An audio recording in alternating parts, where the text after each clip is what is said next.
Buenas tardes, gracias por acompañarnos el día de hoy. Seguimos en nuestras actividades dentro del Congreso AMEI 2025 aquí en Cancún y hoy tengo el gusto de estar con la maestra Daniela Rezago Flores. Ella es maestra de la Facultad de Ciencias Políticas y Sociales de la UNAM. Maestra, muchas gracias por estar el día de hoy con nosotros.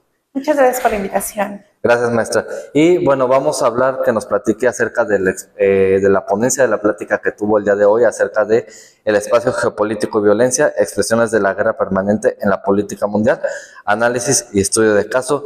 Y bueno, maestra, creo que este tema de geopolítica, guerra, es algo que está en la coyuntura actual. Bueno, creo que siempre ha estado, pero hoy más que nunca está con estos sucesos y estas guerras como lo son la guerra en Medio Oriente entre Israel, Hamas, Irán y todos estos países, obviamente la guerra entre Ucrania y Rusia, y en ese sentido quisiéramos ver o que nos platicara acerca precisamente de cómo es que se está desenvolviendo estas guerras y cómo está la geopolítica actualmente en estos temas que pues por un lado está la parte de Occidente con Estados Unidos y Donald Trump y por el otro también cómo está este apoyo entre Rusia, China y las potencias que pues están alineadas con ella. Perfecto, excelente pregunta. Pues justo creo que una característica muy propia de esta coyuntura es el hecho de que se nos revela que la guerra no es tan excepcional como pareciera. De pronto el entendimiento más común que tenemos de la guerra es que representa una ruptura temporal y momentánea, pero lo cierto es que creo que esta coyuntura está evidenciando que la guerra tiene una condición permanente, ha devenido norma, diría el propio Walter Benjamin.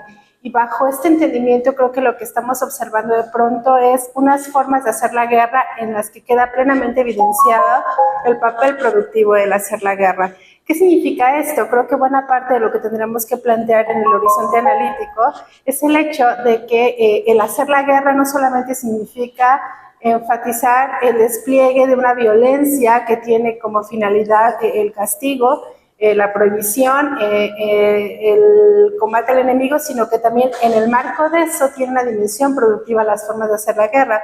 En relación con la ponencia que ahora recién estuve comentando en el marco de mi intervención anterior, enfatizábamos el hecho de que buena parte de lo que observamos, por ejemplo, pensando en la región de América Latina, es una recomposición de la ultraderecha, ¿no? En su versión más radical, pero también esta recomposición anticipa la tendencia a la instrumentalización del dispositivo de la excepción como una forma para habilitar cesuras o rupturas en el orden de lo normal que permita la implementación de transformaciones y reconfiguraciones al interior. ¿A qué me refiero concretamente?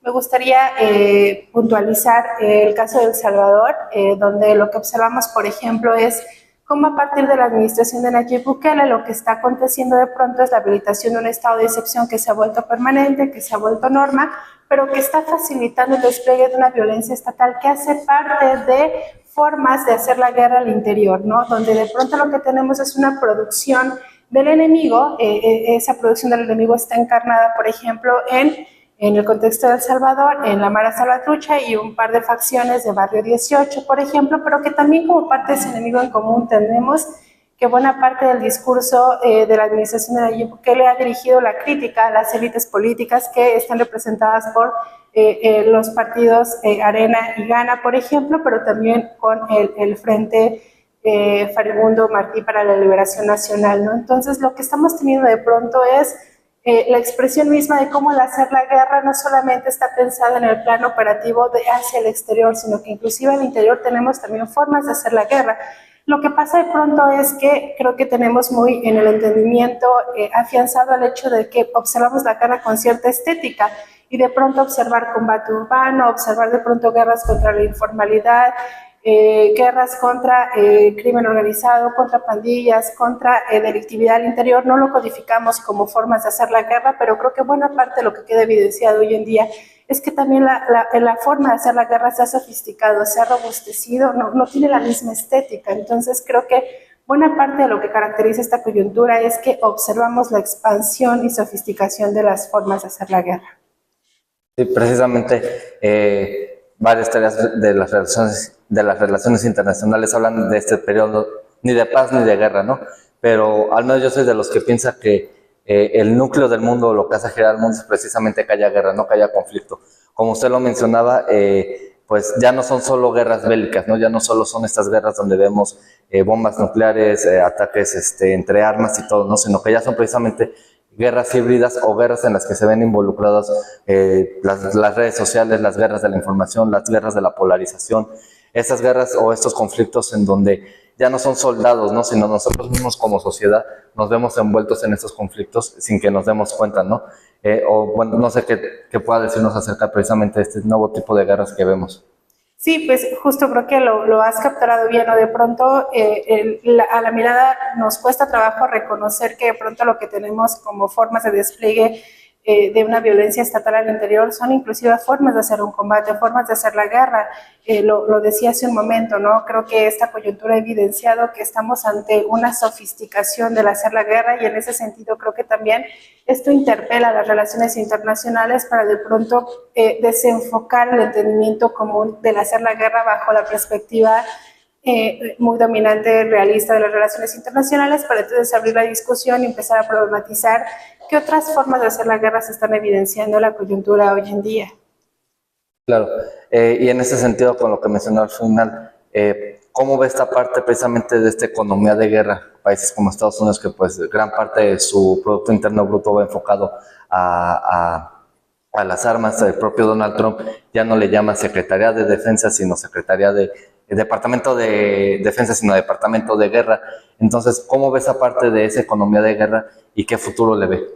Excelente pregunta. Creo que buena parte de lo que también tendremos que problematizar es el hecho de que en el análisis la mirada no se puede detener solamente en las formas de hacer la guerra, sino observar de pronto cómo ese hacer la guerra se articula y crea un campo de posibilidades varias, ¿no? Tenemos, por ejemplo, que en el caso de El Salvador, cuando menos, podría yo ahorita citarlo, este despliegue de violencia estatal al interior tiene como finalidad un reacondicionamiento del entorno operativo del Estado salvadoreño al interior, pero que justo se interconecta de pronto con toda una agenda neoliberal, ¿no? Tenemos también que buena parte de este despliegue de las formas de hacer la guerra están labrando el terreno para de pronto predisponerlo como un terreno fértil para la implementación de muchos proyectos intensivos, expansivos de incesante acumulación de capital. Yo citaría, por ejemplo, cómo a partir de pues, esta reordenación al interior de Salvador, tenemos el despliegue de proyectos logísticos con una inversión cuantiosa, inversión de una empresa turca que tiene como la finalidad de pronto de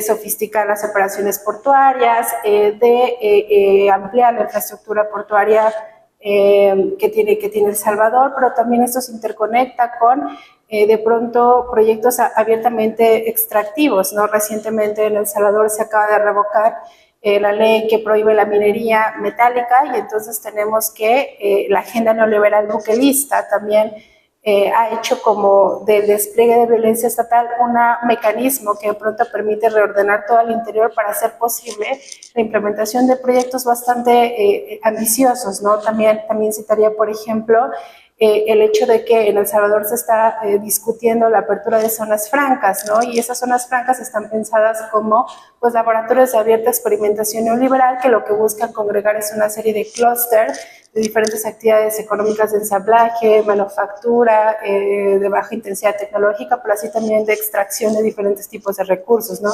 Por supuesto que señalar esto pone en evidencia la plena articulación del hacer la guerra con las formas de la incesante acumulación de capital, la revalorización de los entornos, ¿no? Para la implementación de este tipo de proyectos.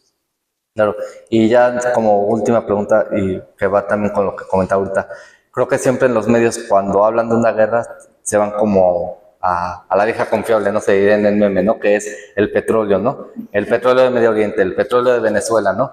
En ese sentido, pues recientemente estamos viendo estos conflictos en Venezuela entre Estados Unidos y Venezuela, o en el caso del mismo Donald Trump que decía o ha dicho categóricamente pues el querer recuperar el canal de Panamá, ¿no?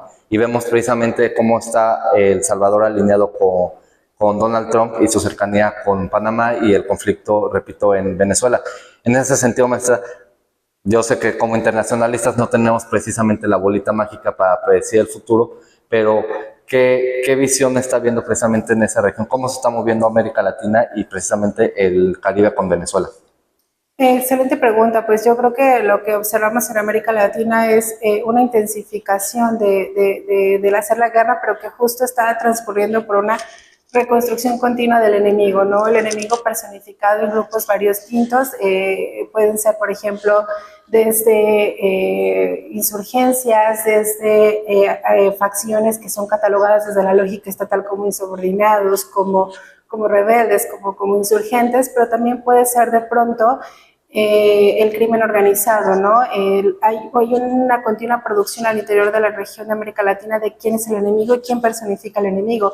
Lo interesante sería observar cómo de pronto esa producción discursiva y material del enemigo está permitiendo recalibrar de pronto la dinámica geopolítica a nivel regional, ¿no? Tenemos de pronto que históricamente pues se ha fraguado una tensión, una contradicción entre Estados Unidos y Venezuela, ¿no? Pero que justo creo que codificando el asunto desde una mirada actual, pues podríamos estar observando de pronto cómo tenemos un relanzamiento, una reproyección del posicionamiento estadounidense en América Latina, pero que justo tiene que transcurrir por la construcción continua de enemigos, ¿no? De ese otro de pronto que hay que combatir, de ese otro que es insubordinado, de ese otro que de pronto puede desafiar algunas lógicas imperialistas, ¿no? Entonces, en términos generales, pues yo anticipo una tendencia en la que podemos estar atestiguando pues una expansión de las formas de hacer la guerra, una forma de hacer la guerra que también se diversifica, que se sofistica, que además se ha tecnologizado, ¿no? Entonces, creo que al menos anticipando mucho en la región de América Latina, sería interesante seguir las trayectorias contemporáneas de ese hacer la guerra. Pues, maestra Daniela, muchísimas gracias por esta charla. Ha sido muy enriquecedora. No sé si tenga algún mensaje o una última palabra que quisiera darnos. Pues solamente agradecer por la cordial invitación. Ha sido un gusto participar. Maestra, muchísimas gracias y seguimos aquí en el Congreso con más actividades.